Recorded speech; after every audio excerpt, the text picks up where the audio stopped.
인생을 가장 슬프게 하는 게 뭘까 이렇게 생각을 해봤어요. 제가 살면서 참 사람들을 보면서 참 슬프다 이런 느낌이 드는 게 있어요. 그게 뭐냐면은 사람들이 참 열심히 살아요. 그렇죠? 열심히 살아요. 정말 공부도 열심히 하고 도전도 열심히 하고, 특별히 유학생들 또 이민 와서 사는 분들 보면 얼마나 열심히 사는지 몰라요. 근데 안타까운 것은 왜 그렇게 사는지, 목적이 불확실하다는 거죠. 열심히 하는데 목적이 불확실해요. 내가 왜 이런 삶을 살아야 하는지, 내가 이렇게 노력하면서 애써서 살아야 될 이유가 뭔지, 내가 이렇게 살고 있는 삶의 존재의 의미가 뭔지, 사람들은 생각을 않고 그냥 막 사는 것 같아요. 열심히 살아요. 또 하나는 이런 겁니다. 저는 우리 아이들이 다 행복하기 원합니다. 또 여러분도 행복하기 원해요. 또 사람들은 누구나 행복한 삶을 원하죠. 그렇게 원하는 행복인데, 행복한 삶을 살아가는 그 길을 생각하지 않아요. 그냥 행복만을 원해요. 그래서 구름 잡듯이 열심히 뭔가를 잡으면 행복할 것이다. 그래서 열심히 헤매다 보면은 인생이 훌쩍 지나가서 세월이 막 지나가 버리고 삶이 허무스러운 그런 상황에 있는 사람들을 보게 됩니다. 영국 속담에 보면은 재미있는 얘기 하나 있어요. 여러분도 한번 들어본 경험 있을 겁니다만은, 하루를 행복하려면은 이발을 하라, 그런 말이 있어요. 그리고 일주일 동안 행복하려면은 여행을 해봐라. 여행하고 오면 일주일을 가나 봅니다. 여행을. 그래서 여행을 해봐라. 또 한 달 동안 행복하려면 집을 사라. 그러니까 집을 이사해서 이 집이 좋은 집일까 이렇게 고민할 필요 없어요. 한 달만 살면 그 집은 옛집으로 되어서 그게 크게 사람에게 영향을 주지 않는가 봅니다. 그리고 1년을 행복하려면 결혼을 해라. 너무 짧은 것 같아요. 결혼했는데 1년이라니. 근데 이 말씀이 와닿아요. 일평생 행복하려면 이웃을 섬길 줄 알아라. 참 명언 아닙니까? 근데 이웃을 섬긴다는 것, 바로 이것이 우리가 오늘 한번 관심을 뒀으면 하는 내용입니다. 실제로 사람들은 섬김을 받는 것은 참 좋아하지만 섬기려고 막상 해보려면 참 섬기지 않고 산다는 것을 경험하게 돼요. 다른 사람이 나를 섬기는 것에 대해서는 상당히 관심이 있지만 내가 다른 사람을 섬기는 것에 대해서는 그렇게 큰 관심을 두지 않아요. 그러나 분명한 것은 이겁니다. 섬김을 받으면 받을수록 실제로는 행복해질 것 같지만 행복에서 멀어집니다. 참 묘하죠. 오히려 섬기려는 마음, 봉사하려는 마음을 가지면 이상하게 행복이 찾아옵니다. 오늘날 살고 있는 많은 사람들이 이렇게 불행을 갖고 있고 또 행복함을 잘 못 누리는 이유가 거기에 있는 것 같습니다. 행복을 추구하고 정말 행복을 쫓아가고 행복하려고 결혼하고 행복하려고 일하고, 근데 가보면은 다 불행해요. 정말 그래요. 행복한 척하는 사람들을 가끔 만나지만 그 이면에 보면 그림자가 항상 드리워져 있어요. 중요한 건 이거예요. 행복하려고 하지만 행복하려고 하는 마음이 행복을 가져오지는 못하더라는 얘기예요. 오히려 행복을 쫓아가던 사람들의 그 특징적인 삶의 결말을 보면은 허무하다는 말을 종종 합니다. 그런 불행의 원인이 뭘까? 다양한 데서 찾을 수 있죠. 그러나 오늘 본문에 입각해서 본다면은 이기주의라고 하는 자기밖에 모르는 마음, 자기 중심의 가치관, 이런 데 있다는 것을 발견할 수가 있습니다. 자기만 생각하고 자기 주장이 옳고 내 입장, 내 기준, 내 생각, 내 판단, 자기밖에 모르는 이런 의식들은 결과적으로 다른 사람은 안중에 없게 만들고 그러니 당연히 불행한 삶의 결과가 초래되는 거죠. 오늘 본문에 보면은 예수님의 인생관이 딱 드러나고 있어요. 예수님의 인생관. 주님은 분명한 목적을 가지고 뚜렷한 목표를 가지고 이 땅에 오셨습니다. 그리고 분명한 이유를 가지고 사셨습니다. 그리고 분명한 이유와 목적을 가지고 죽으셨습니다. 예수님은 자신이 오신 목적을 본문에서 딱 20절 몇 절입니까? 제가 본문을 놓쳤어요. 28절에 보면은 본문에 뭐라고 말합니까? 나는 섬기러 왔다. 이게 목적입니다. 나는 섬기러 왔다. 그리고 나는 대속물로 주러 왔다. 주님은 자신의 인생관을 두 가지로 딱 정리해 줍니다. 나는 섬기러 왔고 나는 내 자신을 다른 사람의 대속물로 주러 왔다. 분명한 목표와 목적과 의미를 가지고 삶을 여기에 왔고 살았고 그리고 그 목적을 따라 죽으셨고 부활하셨어요. 주님이 오신 첫째 목적을 한번 생각해 봐요. 섬기려고 오셨다. 정말 주님은 그렇죠. 주님의 오신 목적은 섬기러 오셨고 섬김으로 사셨고 섬김으로 죽으셨습니다. 그가 높으신 영광을 버리신 이유, 하나님의 존귀하신 영광의 세계를 버리고 이 땅에 오신 이유, 빛의 난 인간의 옷을 입고 이 낮은 곳에 온 이유, 본래 이유, 그 목적, 그 의미, 그것을 하나도 놓치지 않고 그것을 생각하고 그리고 그대로 사셨습니다. 섬긴다는 이 말이 헬라어로 찾아보면은 디아코니아라는 말이에요. 디아코니아라는 말은 관계성에서 나온 단어예요. 그러니까 섬김이라는 것은 어떤 인간관계 속에서 이루어지는 것이라는 거죠. 자, 그런데 이거 한국말로 번역하면 쉽죠. 봉사한다 이런 뜻이에요. 봉사한다, 수고한다. 영어로 만다면 서비스 이런 말로 번역할 수 있어요. 아니면 offering sacrifice 뭐 이런 단어로 바꿀 수가 있을 거예요. 중요한 건 이겁니다. 섬긴다는 이 말을 예수님께서는 목적으로 가지고 계셨고 섬김으로 사셨고 섬김을 보이셨습니다. 섬김을 받으면 내가 행복할 것이다 이렇게 생각이 들죠. 가족이 나를 섬겨주고 나를 위해 봉사하면 내가 행복할 것 같다. 섬김을 받는 것이 행복이라고 착각하게 자꾸만 우리 자신은 세뇌되어 있어요. 섬김을 받는 것 그것이 성공이고 섬김을 받는 것 그것이 높은 자리에 있는 것으로 착각을 하게 만들어서 섬김 받는 사람의 자리를 사모하고 추구하게 만들죠. 그러나 결코 그렇지 않습니다. 섬기는 곳에 행복이 있고 섬기는 자라야 행복을 경험되어지고 또 섬기는 삶이 성공한 사람이고 성공한 그 자리가 높은 자리라고 섬기는 그 자리가 높은 자리라고 주님은 진단해주고 있기 때문입니다. 그러면 주님께서 말씀하시는 섬김이라는 것은 구체적으로 뭘까?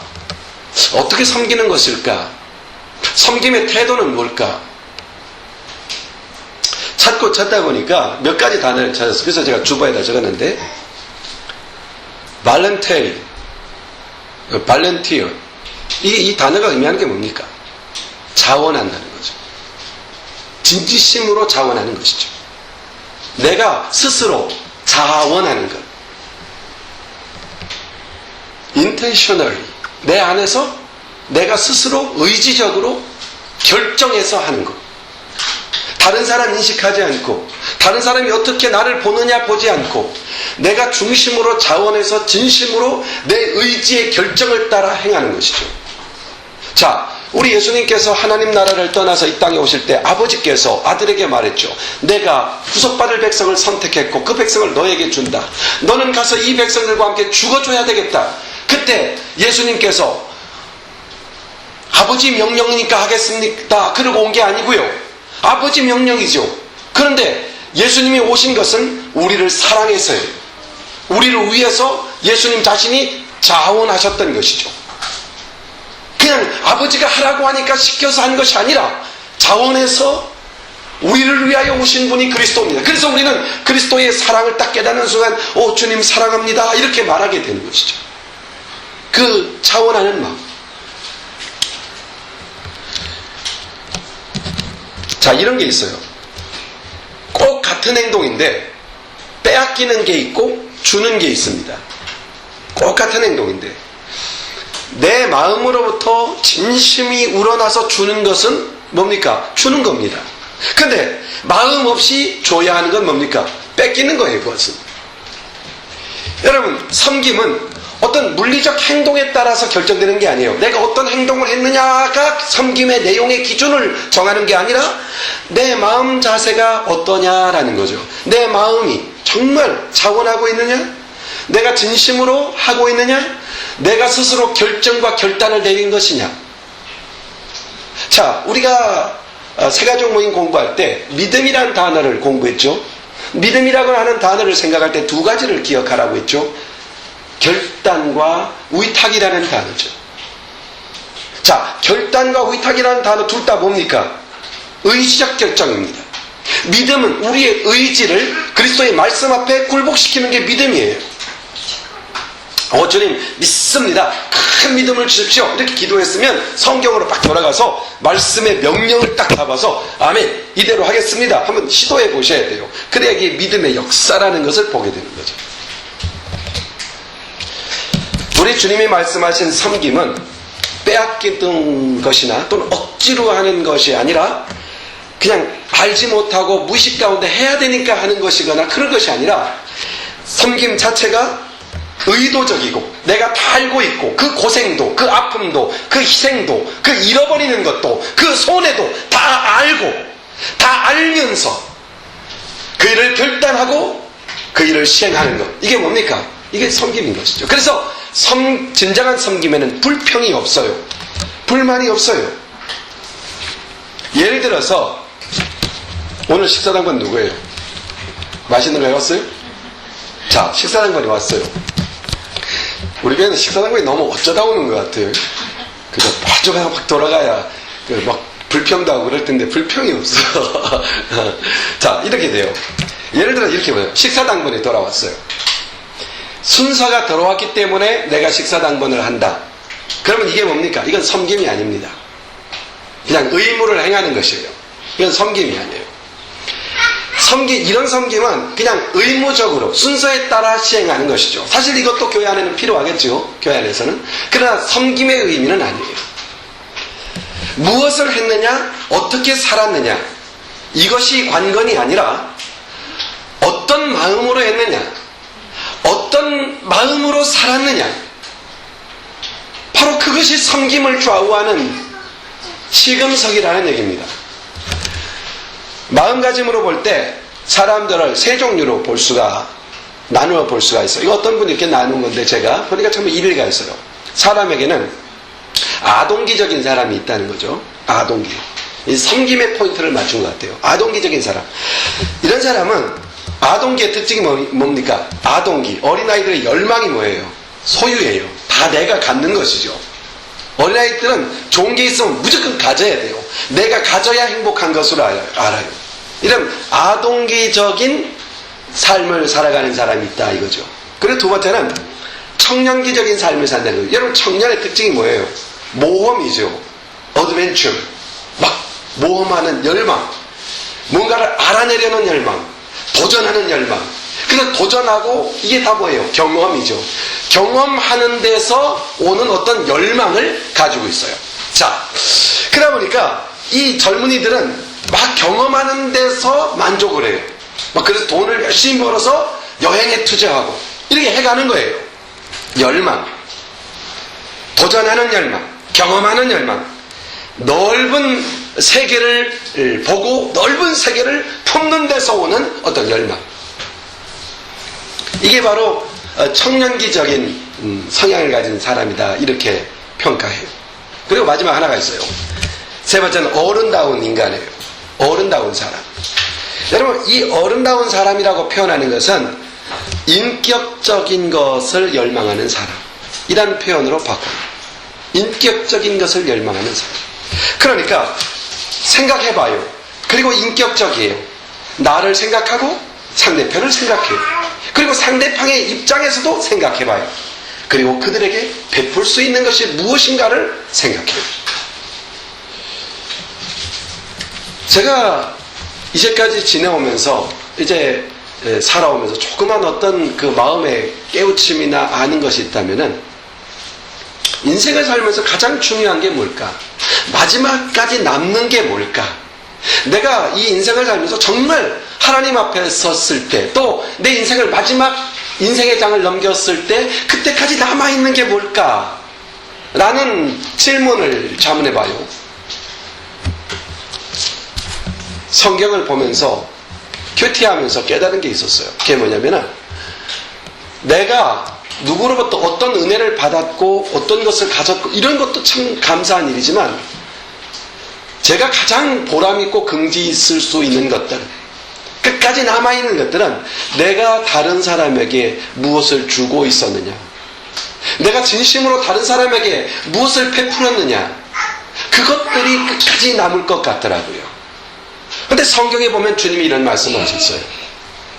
한 소자에게 한 것이 곧 나에게 한 것이다. 그리고 천국에서도 그 상을 잃지 않을 것이다. 베풀고 나누고 섬긴 것은 이 땅에서도 영원하지만 하나님 나라에서도 영원한 것이다 라는 것이죠. 제가 첫째 아이를 딱 낳았죠. 요한이를 낳았어요. 아이를 낳은 경험이 없는데 첫 번째 아이를 낳는 경험을 하게 됐죠. 근데 그때 마침 제가 미국을 여행하는 일정이 다 잡혀 있었어요. 하루 이틀 미루다가 애 낳는 걸 보고 그 이튿날 출국해서 미국에서 거의 한 달 이상을 머물다가 다시 귀국한 적이 있어요. 근데 미국에 여행하면서 뇌리에서 떠나지 않는 게 있어요. 우리 아들 이름을 뭐로 짓지? 아들 이름을 뭐로 짓지? 계속 고민했어요. 계속 좋은 이름을 짓고 싶고 뭔가 의미 있는 이름을 짓고 싶더라고요. 그러다가 세상에서 빛이 되었으면 좋겠다, 빛과 같은 사람이 됐으면 좋겠다 보니까 빛날 요자라고 정말 쓰기 힘들어요. 빛광자에다가 세추자 변에다가 이킬습자 그 밑에 변을 쓰는 아주 복잡한 한문이에요. 근데 그게 참 마음에 와닿았어요. 빛날 요자. 그래서 요한이라고 이름을 짓기로 했어요. 둘째를 낳고 나서 이름을 뭐로 줘야 될까? 그래, 세상의 빛도 되지만 그 빛이 구체적으로 뭐였으면 좋겠나 생각해 봤어요. 그것은 하나님의 영광이 이렇게 드러났으면 좋겠다는 마음이 들었어요. 하나님의 영광. 그래서 하나님의 영광을 나타내는 사람이 되어라. 그래서 영화로울 영자, 영광 영자를 써서 주영이라고 이렇게 이름을 줬어요. 그리고 이제 셋째를 낳았어요. 셋째를 낳고 이름을 딱 지으려고 하는데 이제는 뭔가 좀 더 의미 있는 이름을 좀 생각해냈으면 좋겠어요. 무엇으로 이름을 지을까? 아니, 인생을 어떻게 살면 정말 행복하고 기쁜 아이가 될 수 있을까? 이 세상을 정말 행복하고 기쁘게 사는 아이가 됐으면 좋겠는데 어떻게 살면 그런 아이가 될까? 그래서 그런 이름을 생각해낸 것이 베풀서자예요. 베풀서자. 그래서 서영이라고 그랬어요. 이 세상을 베풀며 사는 사람, 나누며 사는 사람. 이름을 져놓고 한 번도 후회한 적이 없어요. 다 이름이 딱 한 번 후회한 적이 있어요. 주영이라는 이름이 남자가 종종 쓰더라고요. 이름을 잘 못 졌나 그런 생각을 했어요. 이 세상에서 가장 값진 것은 베푸는 데 있어요. 베푸는 데. 내가 나누는 데 있어요. 주는 데 있어요. 소유하는 기쁨, 그것은 작은 기쁨이고 유치한 기쁨이라고 말해요. 그러나 베푸는 데서 오는 기쁨은 아주 큰 기쁨이며 그 자체가 행복을 가져오죠. 우리 주님은 이 땅에 섬기러 오셨다 그랬어요. 우리는 그분의 제자예요. 예수님은 섬김이 그의 인생관이었으며 가치관이었으며 이곳에 오신 목적이셨어요. 우리는 그분을 따라가고 그분을 닮는 사람이에요. 우리는 그분의 섬김의 정신을 배워야 하고 그분이 섬기는 마음가짐을 마음속에 깊이 둬야 한다는 겁니다. 예수님께서 오신 또 하나의 목적, 두 번째 목적은 대속물을 우리에게 대속물로 주려 합니다 그랬어요. 대속물로 준다. 나는 섬기려 하고 대속물로 주려 왔다. 이게 주님의 선언이죠. 생명을 버리시러 왔다. 난 죽으러 왔다. 왜냐하면 너희들의 죄를 사하기 위해서다. 로마서 4장 25절에 예수는 우리의 범죄한 것 때문에 내어줌이 되고 또한 우리를 의롭다 하시기 위하여 살아나셨다고 말씀하시죠. 우리 주님은 항상 우리를 위하는 것, 우리를 섬기는 것, 십자가의 죽으심도 우리를 위한 것이고 부활하신 것도 우리를 위한 것이고, 위하는 삶, 섬기는 삶, 대속하는 삶, 이게 바로 주님이 오신 목적이라는 얘기죠. 자, 예수님의 이런 인생관과 우리의 인생관을 딱 비교해보면 너무 우리는 예수님의 인생관 앞에 너무 부끄러운 면을 많이 발견하게 되잖아요.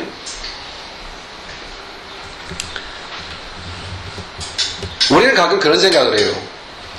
주는 것도 좋고 베푸는 것도 좋은데 그래도 가끔은 사람들이 좀 알아주면 좋겠다, 그런 마음 생기잖아요. 그렇죠?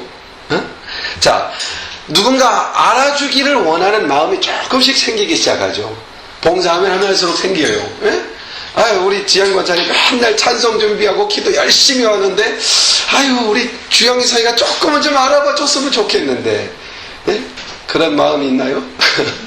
있죠. 예.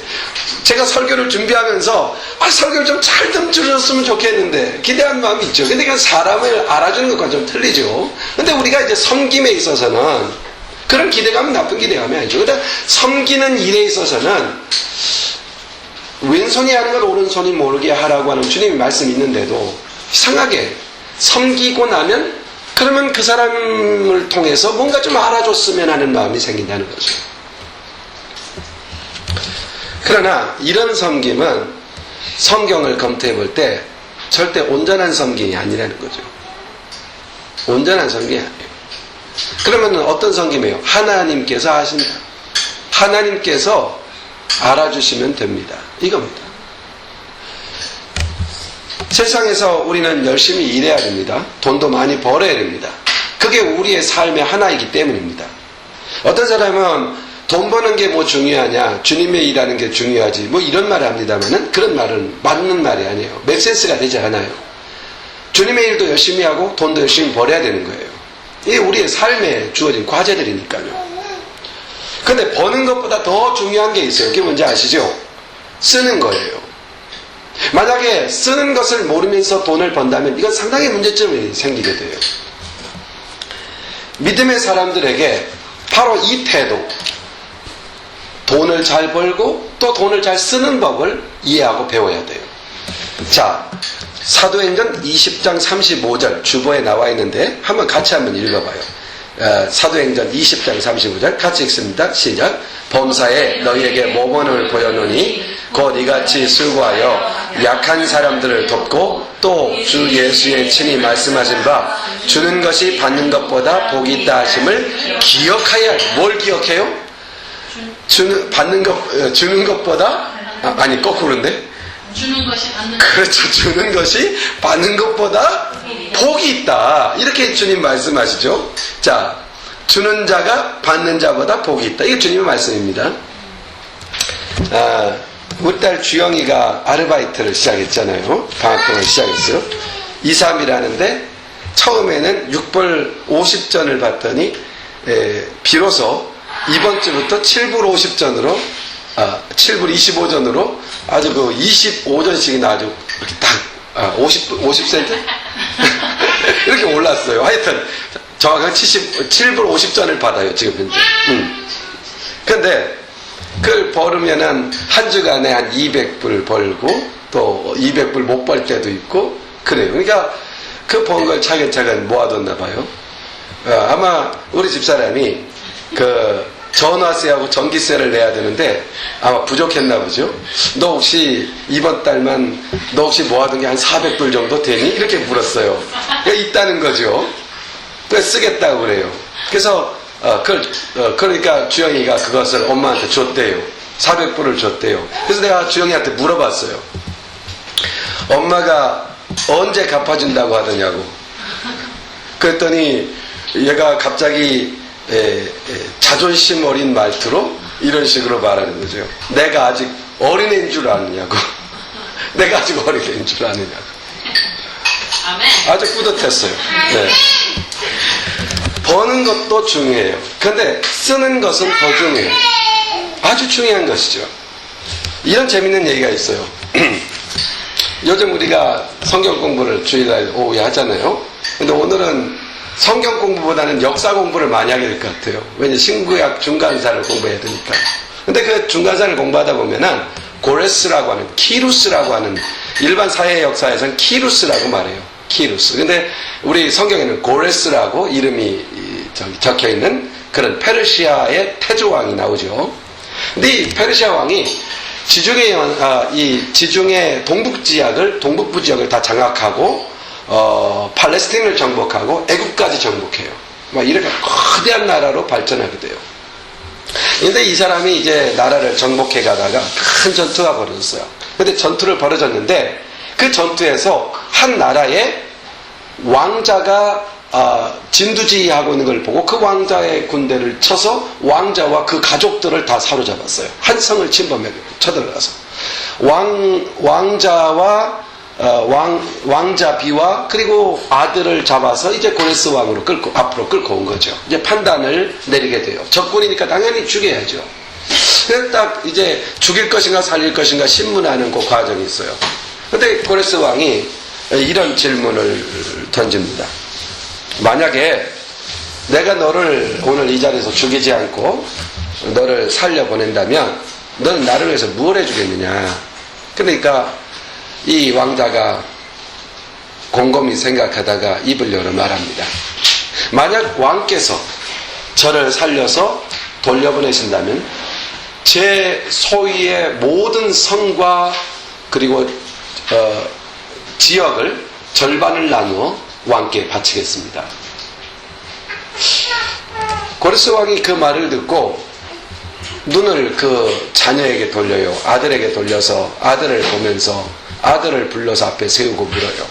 만약에 내가 네 아들을 살려준다면 너는 나를 위해서 뭘 해주겠느냐. 왕이여, 만약에 제 아들을 살려주신다면 제가 가진 전부를 드리겠습니다. 그러자 이제 아주 흥미롭게 느껴진단 말이에요. 그러니까 고레스 왕이 마지막으로 그 왕자의 아내를 불러서 앞에 세우고 말합니다. 내가 만약에 내 아내를 살려준다면 너는 나를 위해서 뭘 하겠느냐. 갑자기 그 질문을 받고 이 왕자가 온 마음과 온 힘을 다해서 아주 간절한 투로 이야기합니다. 만약에 왕께서 제 아내를 살려준다면 저는 왕을 위해서 대신 죽어드리겠습니다. 이렇게 말합니다. 그게 딱 듣고 나니까 고레스 왕이 너무 흡족한 거예요. 그래서 그냥 그 성도 돌려주고 그 사람도 돌려줘서 그냥 살게 했다는 거예요.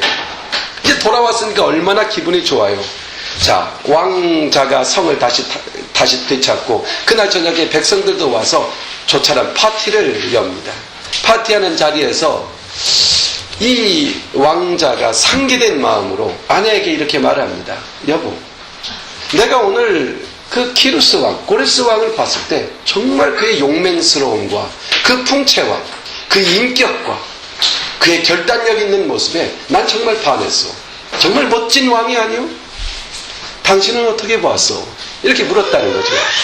그때 그 왕비가 왕자에게 이런 말 합니다. 여보, 나는 왕을 볼 수가 없었습니다. 아무런 기억도 나지 않습니다. 오직 내 눈에는 나를 위하여 목숨까지 던질 수 있다고 말하는 한 남자만 기억될 뿐입니다. 참 멋진 이야기 아닙니까? 아내를 위해서 자기 목숨을 버린다는 이 말이 그 아내의 마음을 얼마나 황홀하게 했겠어요. 여러분, 우리에게서 중요한 것, 정말 중요한 것, 정말 값진 것, 섬기고 우애하는 마음입니다. 하나님 앞에서 그리스도께서 우리를 향하여 하신 말씀, 나는 섬기려 하고 너희를 대신하여 죽으러 왔다. 이 말씀 앞에, 이 말씀을 우리가 받은 우리가 예수 그리스도 외에 다른 것이 내 눈에 들어올 수 있겠습니까? 우리가 갖고 있었던 형편을 조금만 생각해 본다면 그분의 말이 얼마나 크게 들렸을지. 우리는 죄와 허물로 이미 죽을 수밖에 없는 사망의 존재 아닙니까? 유한한 땅을 살아가고 잠시의 인생을 살 수밖에 없는 허무한 존재가 아닙니까?